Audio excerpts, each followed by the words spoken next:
And welcome back to Sports Talk. Doug Miles with you tonight. Don Henderson taking the night off, has, I guess, family in for Easter. So he'll join us again next time on the show. But great to have joining us in our first hour tonight. Man has been with us a couple of times before. Always great to have him with us as another outstanding sports book out. This is a collection of his great columns over the years and writings. It's called It Happens Every Spring, DiMaggio, Mays, The Splendid Splinter, and a Lifetime at the Ballpark. Great to welcome back our friend from formerly of the New York Times, Pulitzer Prize-winning author Ira Berkow from up in New York. And Ira, good to talk to you again. How you been? Good, Doug. How are you? I'm doing great. We were just talking before we went on.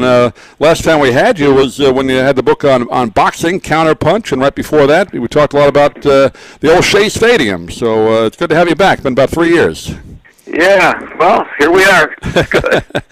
Well, and, I'm in New York, and it's a beautiful day in New York. The weather's been breaking fine recently, so we've been lucky. Happy days. Maybe not as lucky as Sarasota, but that's right. Lucky enough.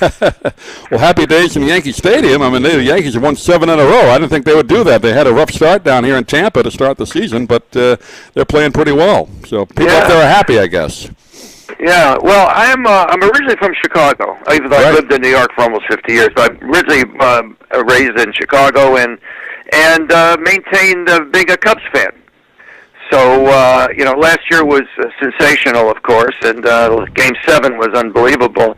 But as we're speaking, the Cubs have now lost 3 straight. They lost the series to the Pirates, and they're not doing as well as they did last year. But as someone said to me after the World Series last year, he said, "Well, it's a friend of mine, a neighbor, said it's very hard to repeat." I said, "Repeat? Who cares? After what the Cubs did after 108 years, I mean, if they finish in last place for the rest of my days, I can deal with it. I mean, last year was just super sensational." Most teams get a honeymoon year after a World Series. I think the Cubs get a honeymoon decade now. Right. Well, maybe a honeymoon century. It was maybe Jack Brickhouse, who was the Cub announcer, sure. Got a number of years ago, and said someone said to him, "Well, what's it like, having the Cubs lose all the time?" And he said, "Hey, anybody could have a bad century." That's right. I remember that. and they had a bad 108 years. So we were kind of happy down here for Joe Madden, who of course managed the Rays for several years and took them to a World Series. They didn't win it, but really a class guy. Always was great to us guys in the media. So we were happy for him for that aspect. And I listened to that game and watched of course Game 7 was unbelievable, like you said, with that rain delay that really kind of I guess God was looking down and sent a little rain and helped the Cubs in that right. that game. Right? You couldn't script this in Hollywood any better than that. I mean, oh my God, and then the going into the 10th inning. And the Indians make a comeback, but the Cubs stopped them in the 10th. But it was fantastic. Yeah, great. I'm sure as you grew up there, all the people that. I was a long-suffering Ranger fan until they won it in '94, so I know what that's like a little bit. Right. That was a long time, too. Now we're waiting again. Right. Well, let's talk about the book. I had a chance to read through it over the weekend, and a collection of your great columns and writings over the years. Primarily, this is on baseball writings, and I guess that's been your favorite sport to cover, obviously, right? Over in your career. Yeah, it has been. You grew up, following baseball primarily, and I've always liked it. I've always liked, just the whole rhythms of the game. But as a reporter, as a writer, as a columnist, baseball is good because it's a 162-game season, and it's pretty unhurried before the game. It's not like football players, they have 16 league games, and before the game they're banging their heads against the lockers to get themselves ready for the rough and tumble of a football game. But sometimes in the locker rooms, guys are just sitting around. You can just go and chat or stand behind the batting cage and just pick up stuff. And so that makes for creative, I think, creative writing. Well, not making stuff up, but being creative in the usage of the facts that you glean. I always found, and we had a chance, we talked again before we went on, we've covered the Orioles down here for spring training, and you just go on the field before a game, you just kind of stand around the batting cage. It's unlike any other sport where you can really kind of do that. You can't do that in hockey, obviously. Basketball, you really can't. Football, you definitely can't. It's different. Well, as far as the Orioles are concerned, well, one example, but the night before Cal Ripken was going to break Lou Gehrig's record for most consecutive games played, and so I was in Baltimore in the Orioles locker room, and I had a chance to do a chat with Ripken, and I know that Ripken lived in a suburb of Baltimore and had a very nice home and with a full court basketball court, and he loved playing basketball. And during the off season, he would get college and pro players, and they had full court pickup games at his house. Wow! And so before the game, I said to him that I said, Cal, I know you love basketball, and you're 6'4", you're a big guy and a good, terrific athlete. Do you ever think that you would like to have been a basketball player and that you picked the wrong profession? And he looked at me kind of cross-eyed. He said, "Are you crazy?"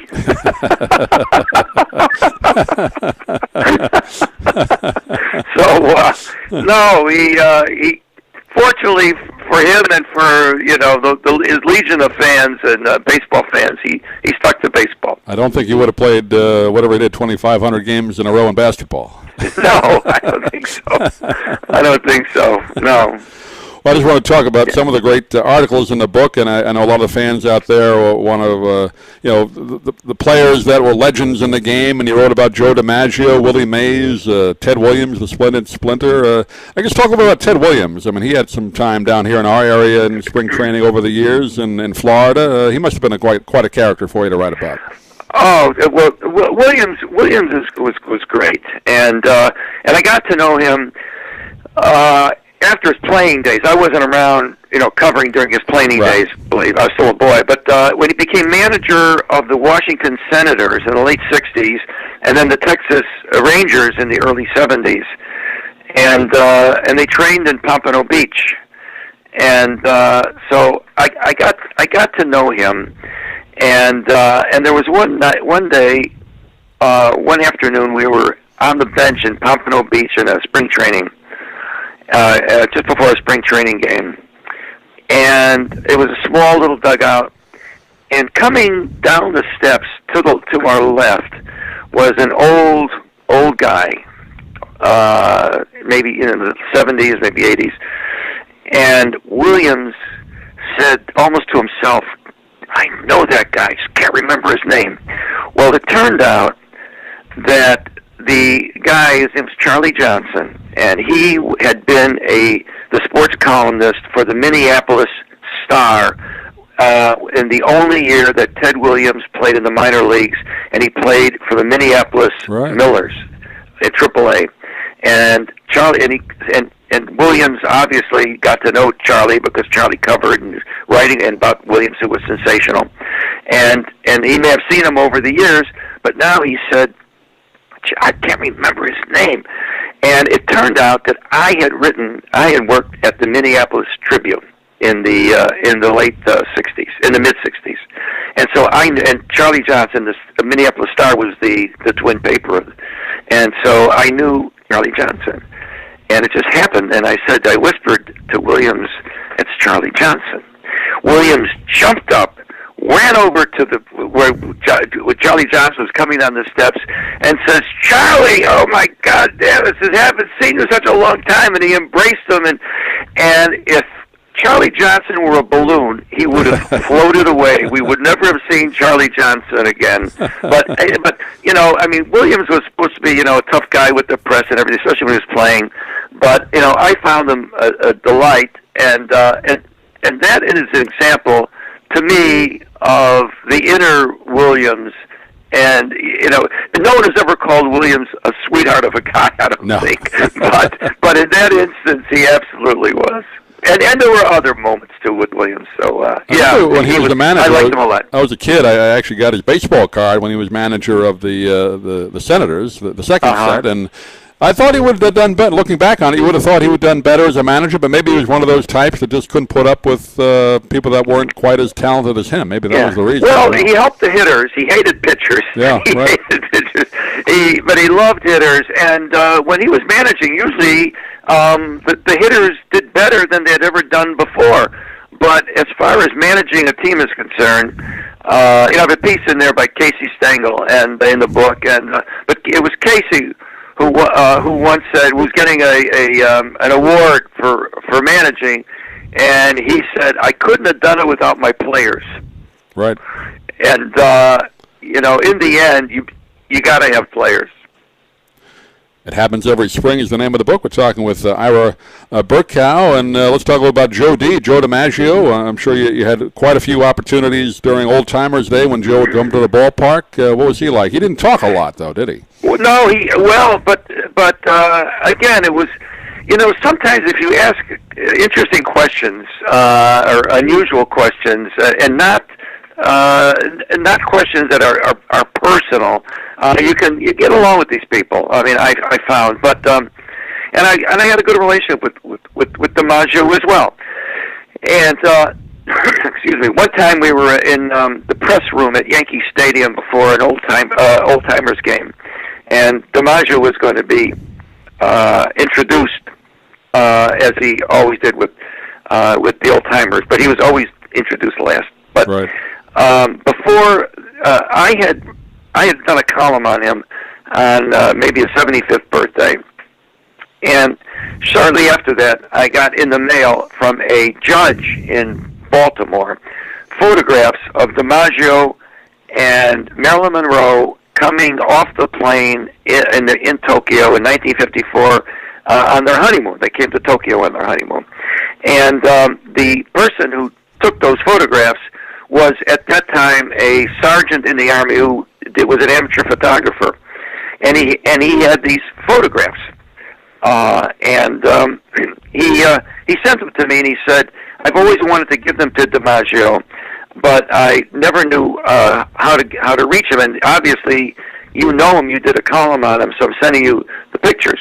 Well, I like all other reporters, we knew that you couldn't mention Marilyn Monroe to Joe DiMaggio, right. or he'd stop talking to you. So I gave the pictures to the Yankee PR guy. The Yankee PR guy, then I know, gave the pictures to DiMaggio. And so we finished our lunch, and I was walking with DiMaggio down a corridor at Yankee Stadium, the bowels of Yankee Stadium, to the dugout. And I said, "Joe, I risked saying this," and he knew that it was me who had gotten the pictures. Mm-hmm. And I said, "Those pictures were good, and Marilyn looked great." And he said to me, "Well, she was a beautiful woman." He said it as if this was breaking news. He said, "Well, she was a beautiful woman." And so I said, "Well, yeah." And we walked one more, and I said, "Joe, there's always a question I've always wondered about, and I wonder if I can ask you." He said, "What's that?" And I said, in Tokyo, when you came off the plane, and some of the generals, Army generals, met you there, and they asked Marilyn if she could come to Korea to entertain the troops one afternoon. And she said to you, "Would it be okay?" And then you gave her an okay to go even on your honeymoon. And he nodded. And I said, and the story goes that when she came back from Korea, and she came in the hotel room, and you supposedly said to her, "How'd it go?" And she said, "Joe, you've never heard such cheering." And you supposedly said to her, "Yes, I have." Yeah, yeah. And I said, "Is it true? Did it happen?" And he said, "Yes." Yeah. He was always kind of known. I mean, if you talk baseball with him, my co-host Don Henderson did an interview with him on radio during a rain delay, and you talk baseball with him, he'd talk all night. But the personal stuff, he wouldn't get in, and he had every right not to talk about that. Once I met Arthur Miller. who also married Marilyn Monroe, of course. Right. And it was at some sports. It was at a writer's function, and I introduced myself, and he was a Times reader, and he knew my name. And I said, as a sports writer, I have to ask you, did you ever meet Joe DiMaggio? And he said, yes, I have. And I said, well, can I ask you what you talked about? He said, baseball. Yeah, they had something in common, but I guess I didn't want to get into that. Yeah, right. I left it at that. That was good enough. That was good enough. Well, one column I wanted to ask you about, I know we have limited time, but it was a great one. You wrote about when Oscar Madison passed away. You talk about, of course, the great Walter Matthau. You had some time to spend with him. That was a very interesting one. What do you remember about Walter Matthau? Well, Walter was a sports fan and a gambler, and a compulsive gambler. Big one, yeah. Yeah, and I met him. He was. I wrote a book, biography of Red Smith, and he liked the book a lot. And we got to know each other. And he was happy to know a sports writer, because he would call me sometimes, and he would say something like, "Ira, I'm thinking of betting the Giants over the Redskins. Is anybody hurt?" He was looking for an edge, and I was the last person who could give him an edge. It turned out, but yeah, when he died, and we got to be quite good friends, and he died, and I wrote the column, and I said a great sports writer died. And it wasn't Red Smith, and it wasn't Jimmy Cannon, and it wasn't Arthur Daly or Dave Anderson.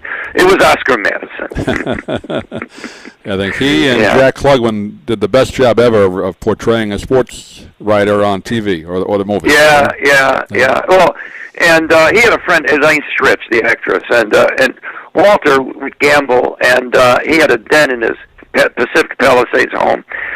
And he had 4 or 5 television sets, and they were all on one time. They were all on to different games that he had money on. And Elaine Stritch walks into his den and says, "Walter, I have a script. You have to read the script." And he says, "Not now. I'm working."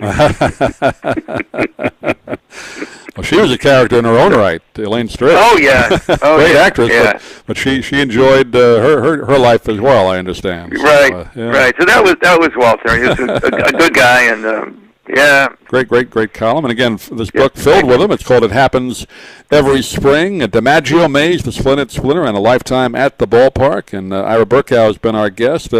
Ira, great to have a chance to catch up with you again. Again, published by our friends at Triumph Books. I guess that's the best place to get it, right? Any place online, right? Do you have a website, too, you want to direct people to? Or No, that's all. Triumph is enough. Yeah, that's Triumph, good. you can get it there. And okay. Ira, we won't make it 3 years before we chat again, but thanks for joining us tonight. Okay, my pleasure, Doug. Okay, bye-bye. Great. Bye now.